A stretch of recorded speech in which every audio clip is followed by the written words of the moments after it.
Golden State Media Concepts bring you Book Review Podcast, a haven for bookworms of all ages and the widest genres, from mystery to memoirs, romance to comedy, fantasy to sci-fi. If you love to read, this is a podcast for you. It's the Golden State Media Concepts Book Review Podcast.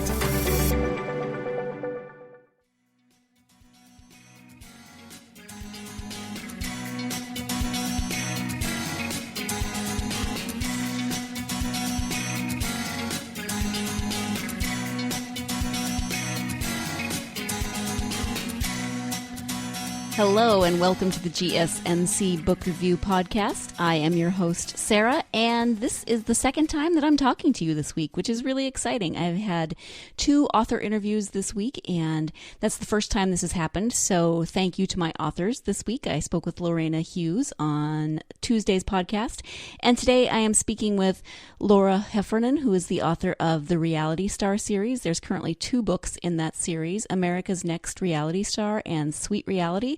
We do talk about both books in the interview, but I'm not going to read you the summary of the second book because if you haven't read the first one, I don't want to give anything away. But the first one will give you the basis and then we'll go from there. So here is the description of America's Next Reality Star by Laura Heffernan.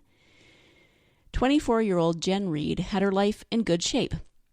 An okay job, a tiny, cute Seattle apartment, and a great boyfriend almost ready to get serious. In a flash, it all came apart. Single, unemployed, and holding an eviction notice, who has time to remember trying out for a reality show? Then the call comes, and Jen sees her chance to start over by spending her summer on national TV. Luckily, the Fishbowl is all about puzzles and games, the kind of thing Jen would love even if she wasn't desperate.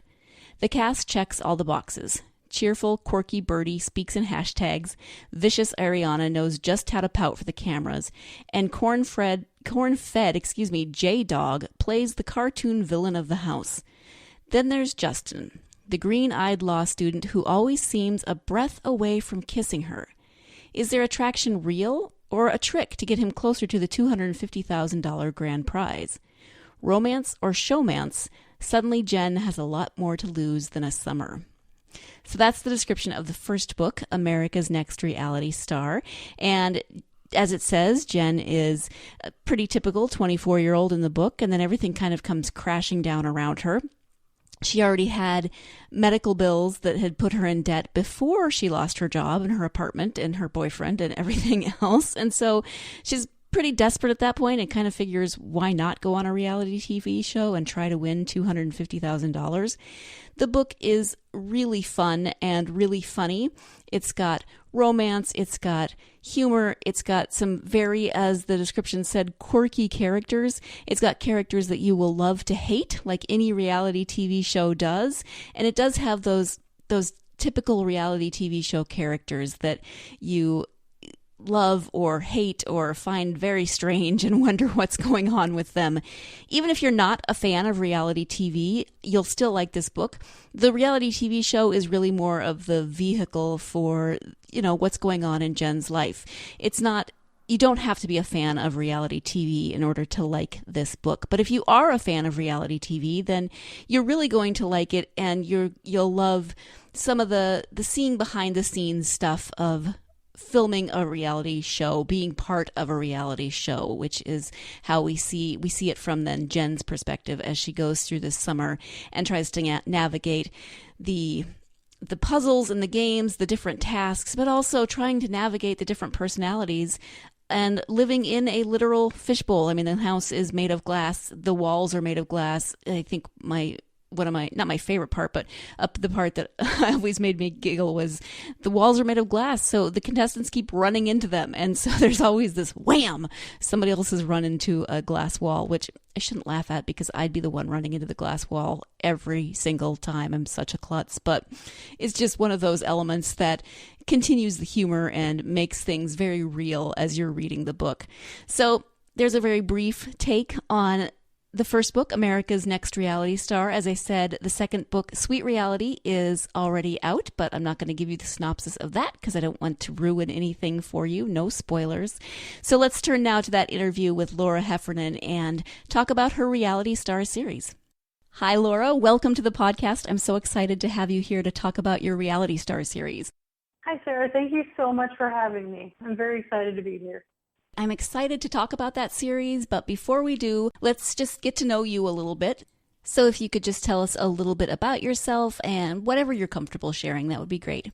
Well, I grew up in California, and then I moved to Boston about 10 years ago, where it is, turns out, much colder than California. You'd think I would have known that, but you know things, and then you know them. You didn't quite register. And then now I actually live in upstate New York with my husband. I moved here after we got married. We have 2 kitties. I'm a recovering lawyer, and I watch a lot of TV. Okay. Like a lot. Okay. So do you watch a lot of reality TV by chance? I do. I watch so many shows. I should probably be a little embarrassed about it. Hey, you do you, Laura. There are 2 books in the Reality Star series out now. So talk a little bit in general about the series, and then we'll talk about each book a little bit. The series follows Jen throughout 3 books as she goes from a recent college graduate to kind of really just figuring out who she is. You know, when you're 24, life seems like you've got it figured out, and then, well, at least in my case, I found out quickly that I really didn't. And so she kind of goes through some of those ups and downs, trying to figure out, it's one thing to take the first college job you find, but is that really where you're supposed to be? Right. And of course, she falls in love, and that's part of finding herself. And yeah, in that first book, in America's Next Reality Star, she really has a very, well, let's just say crappy first few chapters of the book, because everything goes wrong for her. That is unfortunately true, poor thing. I put her through so much. Yes, you did. I feel like I should apologize. I mean, things seem like they're okay. She's got a job. It pays the bills. She's got her little apartment, which is super cute. She's got her boyfriend. She thinks that he's going to be ready to propose soon.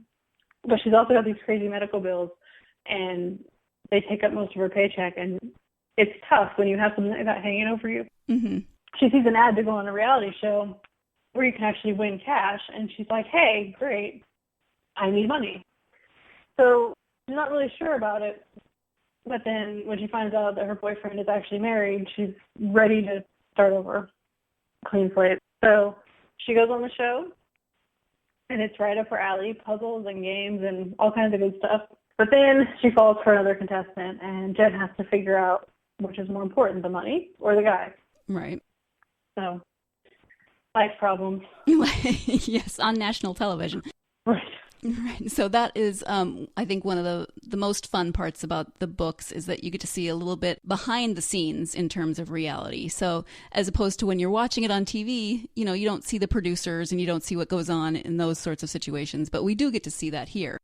Right. And it's funny because I wrote these books before Unreal came out on Lifetime. Oh, I don't know if you're familiar with that. It is a TV show that gives you behind the scenes on reality TV, and I was like, this is the best show ever. Like, I love it so much. If this show had existed, I don't know that I would have needed to write my books, but I'm glad I did. Right. Yeah, my husband loves that show, so I've seen it a bit, and actually having watched a few episodes of that show made me realize just, at least in terms of that show, how involved the producers are in kind of manipulating behind the scenes, and that plays a part in this series. Right. My understanding is that's pretty accurate. I had a friend who tried out for MasterChef, and she made it onto the first episode, and she saw a lot of things. She was pretty vocal about it. It wasn't exactly what she expected. So some of her experiences kind of informed the books. But what really a lot of it is, my best friend went on a show called The Glass House a few years ago on ABC. It ran for one summer. And so she came back with so many stories about, oh, you see this, but this is really happening. Or there was one time we were watching an episode together, and she was like, that didn't happen. And that happened like 3 weeks later. Oh, jeez. And so it was really funny to just watch the show with somebody who'd been there who could fill you in on how it really was. So I would assume... It's still entertainment. Well, yeah. I would assume, though, that's where you got the idea for the design of the fishbowl. Yes. I redesigned my fishbowl a little, but the general gist of the show was inspired by it, the Glass House. Wow, can I just say that I'm impressed that Laura knows 2 different people who have been on or tried out for 2 different reality shows. I don't think I know anyone. But just as in reality TV, they have to take breaks every once in a while, we do have to take our first break of the podcast. But stay tuned. When we come back, Laura's going to talk about why she decided to set her first novel in the world of reality TV. So stay tuned, and we'll be right back with the GSMC Book Review Podcast. Still on the search of that one true love? On the limbo in this crazy world of dating, marriage, relationships? Well, listen to the Golden State Media Concepts Relationship Podcast, your one-stop podcast for everything about relationships.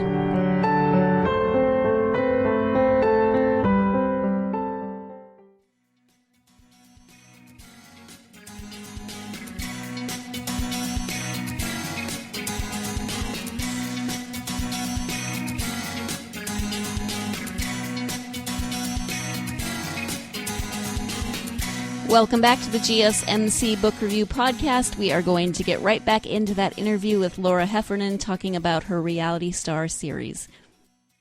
So when you decided to write a book, why did you go with reality TV? She had done the show a little more than a year before that. I guess it was about 2 years at that point. And while she was doing the show, one of the aspects is we were trying to get the audience to vote for people to stay on the show. So while she was doing that, I started a blog where I was recapping the episodes and trying to encourage people subtly to vote for her. Okay. Now, it didn't really work that well, but the blog was a lot of fun. And a lot of my friends were reading it, and they really enjoyed it. And it was the first time that I had written something that people thought was kind of funny and that they really liked to read. And so when I started to do a book, I just kind of went back to that, like, hey, that was a lot of fun to write. How much more fun would it be if I could make up my own reality show and do whatever I wanted? Right. You've written the blog, and now you've written these 2 books. Is writing something that you've always thought about doing, or did it kind of develop over time? I've always liked it. Like, I wrote my first short story when I was about 5. Oh, nice. It was a little lacking in plot, but still a story. And so over the years, I always... I'd have a story here or there. Like, I didn't really have the self-confidence to share any of it. And then when I was in law school, I wrote for Law Review, which it's very different, I guess, for me at least, to write nonfiction because it's not as personal. Mm-hmm.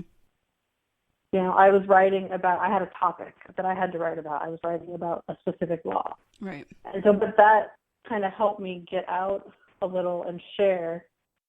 It just helped me to see that, yes, I do like writing, and there are ways that I can incorporate it into my life. And I guess I had this idea that I had to be like a starving artist or nothing. I don't know. Okay. So I had to see that I could, in my spare time, still write and still enjoy it without having to risk not eating. Right. So as you were writing this first book, America's Next Reality Star, did you have a favorite part of the story or a favorite part of the character's development? Anything in there that really stands out? It's really easy for me to say that Jen is my favorite part because she's based on my best friend. And that would be fairly accurate. But I really like the story. I think actually Birdie is my favorite character. We talked about that a little before. Yeah. She was so much fun. But it's just controlling the world, I think, is what I liked the most. Though sometimes the characters get away from me and they do things, and I have to rein them back. Right. Is there any part of you in any of the characters? I feel like there's little parts of me in a lot of them. Like Birdie's very short, and I'm very short, and Jen's very smart, and I'm pretty smart, and stuff like that. But there's nobody who's really based on me. Mm-hmm. Okay. I'm glad you didn't say Ariana, because she is the villain of the piece, and I'm glad you didn't base her on yourself. No, she's like 3 or 4 character types. You know how reality shows, they always have, the jock and the girl next door. I took a few different character types and kind of mashed them together for her. Mm-hmm. Yeah, well, she's just dislikable. You did a very good job making her unlikable. Do you have a favorite reality TV show that you watch, that you never miss? I have, sadly, a lot. Okay. And sometimes it's just whatever I've been watching the most recently. RuPaul's Drag Race is probably my number one favorite overall because it's just so great. I love seeing the talent, the things that they do. I used to like Project Runway. I mean, I still watch it, but, that was one of the first shows I watched a million years ago when it started. And so when I saw that there was a show with drag queens making costumes, I thought, oh, that sounds great. And then I started watching, and it's really way more than that. Mm-hmm. And it's really interesting to hear their stories and see how they fight for the crown. But I love Are You the One on MTV, Arranged, Married at First Sight, The Bachelorette, the shows with love. I like those. I like watching people look for love, even though they tend to fail a lot. Yeah, unfortunately. But I still love the shows. I like the hope that goes with seeing people. Right. Not exactly reality. It's still interesting to just tune in and kind of watch things unfold in front of you. Right. And I think that even though it's not real, I think they're still developing feelings for each other. Mm-hmm. It's just tough because it's so compressed. When you're meeting someone on a reality show and you're dating them, that's not your real life. That's not paying bills and going to work. And so it is less likely to work out, especially when most of the time they're not from the same place, which doesn't help. Right. But you still root for them because you still want them to make it work. Yeah. But being somewhere for 8 to 10 weeks with no social media, no outside influences, nothing else to pay attention to but this person that you can give your entire focus to. Not likely to lead to true love, but I still like to hope for them. Yeah. It does work out sometimes. It does. The very first Bachelorette is still with her husband, and they've been together for 12 years, probably longer than that. Wow. Yeah, it does work out occasionally. I think that one Married at First Sight couple is still together. At least they were the last time I heard. Maybe they are. Jamie and Doug, they just had a baby, actually. Oh, okay. Good for them. Yeah, I haven't checked out any news on them in a while, but we don't want to give away too much plot from the first novel in case people haven't read it, but there is a second one that is now out. It's called Sweet Reality. And what do you want to say about Sweet Reality? Sweet Reality is when Jen winds up going back on a reality show cruise. It's a reunion for former reality stars. This is an actual thing that they do. I don't believe they film it, but they actually do have cruises where people who've been on reality shows go and hang out for a week, which I thought was kind of cool when I found out about that. Mm-hmm. That's kind of what inspired this. And so her business is in trouble. She's trying to get one of the other characters on the show to give her a recipe that won a really big reality show that I made up.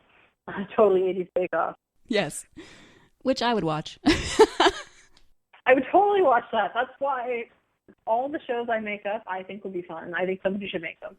I agree. I think you came up with some interesting shows. Well, speaking of going back to America's Next Reality Star, I imagine that was a lot of fun, but maybe a lot of work to create that entire show, from the challenges to. So what went into that? That was the one thing that I actually had to write down in advance. I am not a plotter. I don't tend to do detailed outlines. I usually just like to write and see what happens. Mm-hmm.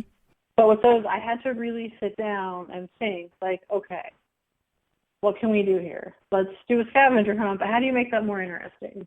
Or, how do you take little kids games? And I think I pulled that from a Saddle Club book. Inspiration comes from all over the place. That's a book I read when I was 10. Nice. But it still sticks with you, and it's there. But yeah, I had to also make sure that they weren't too similar. Mm-hmm. So that was the one thing that I actually probably still have a list somewhere where I was going through, like, checking things off, making sure that it all worked. Right. How was writing the second one a different process than the first time around? Well, America's Next Reality Star was the first book I ever drafted. And Sweet Reality was not the second, it was the 8th. Oh, wow. Okay. I have many, many drafts I wrote in between those two books because it does take a while to query a book, and it takes a while for it to get bought up by an editor. So I feel like I came a little more streamlined. I got better at thinking ahead, even though I don't outline or plot, but still focusing on where I want things to go. I got better at self-editing a bit as I go, but also I only had 6 months to write Sweet Reality, so that is also a little different because I had to really sit down and work whether I wanted to or not. When you're writing your first book, you write when you want to, and then when you don't want to, you go do something else. But I had to actually set the mood. I had to put on reality shows, or I had to play happy music to make sure that I was always in the mind frame I needed to be to get it done in the 6 months I had. And how do you do that for you? Do you try to keep to a certain schedule? Do you write in a certain place? What does that look like for you? I try to write in the mornings before breakfast, so it's usually like 7 to 8 a.m. I turn on my Carly Rae Jepsen. She's very happy. She's very fun. That's what I need to listen to when I'm writing a fun, happy book. Sometimes I'll use the Glee soundtrack, but I go back and forth. But I usually just sit at my normal desk. I have a home office. I have my daily limits that I need to hit. It's really easy to say 1,666 words a day because I started with NaNoWriMo, but I try to do like a scene a day, a chapter, and just go from there. So I like writing on my back deck, but unfortunately living in upstate New York, the weather is usually nice enough at 7 o'clock in the morning to go out and do that. Yeah. Do you have snow yet? Thankfully, no. We actually still have leaves on the trees, which is kind of weird. Yeah. It's not normal. No. But they'll be down soon. Yes, they will, unfortunately. Well, geez, can you tell that I grew up in Montana and I have to ask about the weather because it's time for snow and you always have to ask, do you have snow yet? Reason number 732 why I'm kind of a dork. Moving on, we will get back to the conclusion of my interview with Laura Heffernan, but we do have to take our final break of the podcast, so stay tuned and we'll be right back with the GSMC Book Review Podcast. Tired of searching the vast jungle of podcasts? Now listen close and hear this out. There's a podcast network that covers just about everything that you've been searching. The Golden State Media Concepts Podcast Network is here.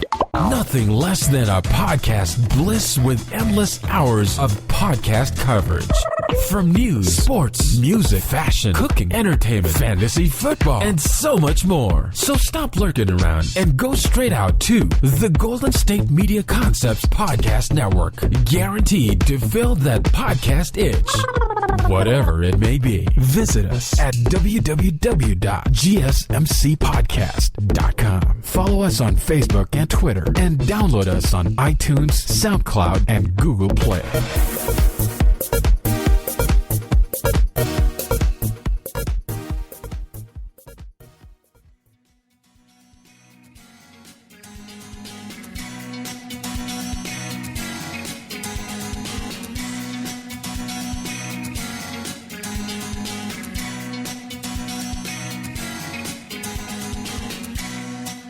Welcome back to the GSMC Book Review Podcast. We're going to get right back to the conclusion of my interview with Laura Heffernan, and she's about to talk a little bit about NaNoWriMo, and for those of you who aren't sure what that is, it stands for National Novel Writing Month. So let's get back to that interview. And you are participating again in NaNoWriMo this month, right? I am. I'm doing it right now. I just hit 25,000 words this morning, which feels pretty good because I know that around Thanksgiving, I won't be able to write very much. I have to get ahead early. Mm-hmm. That's amazing. Good for you. Thank you. Okay, so you said there's 3 books in this series. What can you kind of tease about the third book without giving too much away? The third book was my favorite book to write, honestly. And some of that might be because Unreal is a show that wasn't a show when I wrote the first one, so I let myself just really fall into it and just think, what could the producers do here? And so I had a lot of fun with it. I researched every ridiculous thing that people might have at a wedding. I watched a show where somebody had an ATM at their wedding, which sadly did not make it into the book, but it was still funny. Wow. And so I watched hundreds of hours of wedding shows, Say Yes to the Dress, Rich Bride, Poor Bride, everything I could find. But I think it paid off. But I can tell you, expect the unexpected. Okay. That sounds reasonable for considering the genre. So I saw I follow you on Twitter, and you had posted, I think yesterday, that you were designing a board game. Is that for the next Reality Star book, or is that for something else? Oh, no, that is for actually the second book in my next series, which is called the Gamer Girl series. It's a little different in that it follows, there's 3 books, but each is a different couple. It follows 3 best friends who met in grad school, and they all are gamers, tabletop games mostly, but we'll see what happens. Okay. Oh, that sounds fun. And the first one follows Gwen when she's in a national board game tournament, and she falls to her number 1 competitor. I'm currently working on the second book, which they're playtesting a game that one of them made. And so I had to make up the game to explain why they're playtesting it. And it's interesting. I play a lot of games, and so I have those elements to draw on. I don't know how it would actually work out were I to try to make it into a game, but it's a lot of fun. Yeah. And it's challenging. I like. Yeah, I bet, because you have to come up with all the rules and make sure they make sense. Right. So that answers my what's next question. You're working on this new series. Any idea when that might be coming out?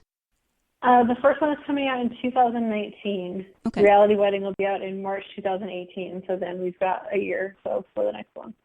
Thank you for that. Do you have any advice for other aspiring authors? The main thing I can say is just keep on swimming. It's not easy. It's not always fun. It's often fun, but it's not always fun. There are a lot of ups and downs. Sometimes it feels like the downs are longer or that there's more of them, but you will come back up. You just gotta keep going. Stay on the roller. Yeah. And who are your favorite authors or genres to read? Well, not surprisingly, I really like romantic comedies. So my favorite authors, my all-time favorite is probably still Sophie Kinsella. I adore the Shopaholic books. I reread them all the time, but I like her new stuff too. I'm also a big fan of Michelle Gorman, Allison Winscotch, and Leah Marie Brown. Okay. And you are part of the 17 Scribes author group, is that correct? That is correct. There are sadly not very many romantic comedy writers in the group, but I've made some good friends, and I've read a lot of really good, just contemporary romance. Some excellent mysteries and thrillers that I probably wouldn't have read if I hadn't joined that group, but I love them. So it's a great group for not just finding books, but making friends and supporting each other. Yeah, it sounds like a really good group of authors. So where can people find you on social media? I spend far too much time on Twitter. I am at LH_writes. I do talk a lot about reality TV, but I also talk about Canadian chocolate, which I am a connoisseur of. Canadian chocolate, okay. Board games.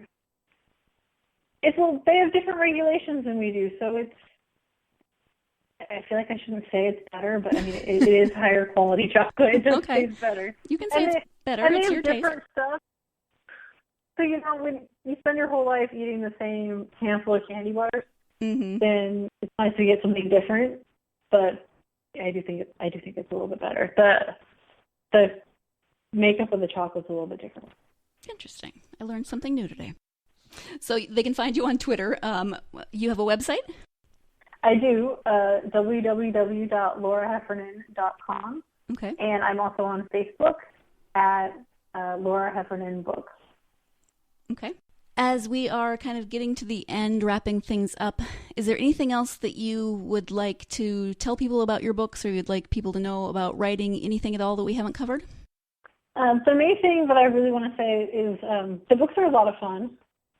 Some people hear, reality TV, and they just kind of tune out, but they're meant to be accessible. So even if you don't love reality TV, even if you don't play a lot of board games, you don't really have to be a fan of those things, because the books are designed to work for everyone. That's really just the backdrop of the love story. Mm-hmm. My grandma loves the books, and she doesn't even know what reality TV is. That's great. So give it a shot, even if it's not your thing. Yeah, I would agree. I can take reality TV or leave it, but I really loved the books and the humor and the romance in them. So you don't have to be a massive reality TV fan. Well, then I have done my job, because that's what I was trying to do. Well, you did it well. Thank you. You're welcome. So I want to thank you so much for taking the time out of your weekend to talk to me. I really, really appreciate it. Anytime. Thank you for having me. You're welcome, and good luck with the next series. And I would love to have you back, either with the next reality book or with the gamer books. That would be awesome. Perfect. I'll talk to you soon. Okay, thank you. Once again, I want to thank my guest, Laura Heffernan, for taking the time out of her weekend to join me and talk about her reality star series. I'm excited for the third one to come out in March and see how everything gets wrapped up. If you are interested, you should definitely go and check out the first two. Like I said, you don't have to be a fan of reality TV. It's just the vehicle that helps to drive the plot, and it helps create some funny and silly situations, because it's always great when you have a romantic comedy for your characters to be stuck in these situations that make us say, thank goodness that's not me. I'm so happy that I am not stuck in that situation, that I did not just make that same choice. And it's nice to escape from our own choices for a while and read about someone else's and say, oh, thank goodness that is not me. And I have to say, thank goodness that is not me on reality TV, because no, thank you. I just couldn't do it. Thank you so much for joining me for this episode of the GSMC Book Review Podcast. I hope you will join me again next week when I'll be interviewing author Carmela Dutra about her children's books with a character named Little Katie, who encourages children to get involved and interested in science, in STEM. So I'm really excited to talk to Carmela next week. That will be on Tuesday. I do have 2 interviews scheduled again for next week, so very excited about that. In the meantime, you can find all of our podcasts at www.gsmcpodcast.com. You can download them on SoundCloud, Stitcher, iTunes, Google Play, any app that you use for your mobile device, and you can follow us on social media. Come and either follow us or interact with us. I would love to hear from you. So find us on social media. We're on Twitter, Facebook, Tumblr, and Instagram. Thank you so much for joining me. As I said, please join me again next week for 2 more author interviews. In the meantime, go out there and get yourself lost in a good book. You've been listening to the Golden State Media Concepts Book Review Podcast, part of the Golden State Media Concepts Podcast Network. You can find this show and others like it at www.gsmcpodcast.com. Download our podcast on iTunes, Stitcher, SoundCloud, and Google Play. Just type in GSMC to find all the shows from the Golden State Media Concepts Podcast Network, from movies to music, from sports to entertainment, and even weird news. You can also follow us on Twitter and on Facebook. Thank you, and we hope you have enjoyed today's program.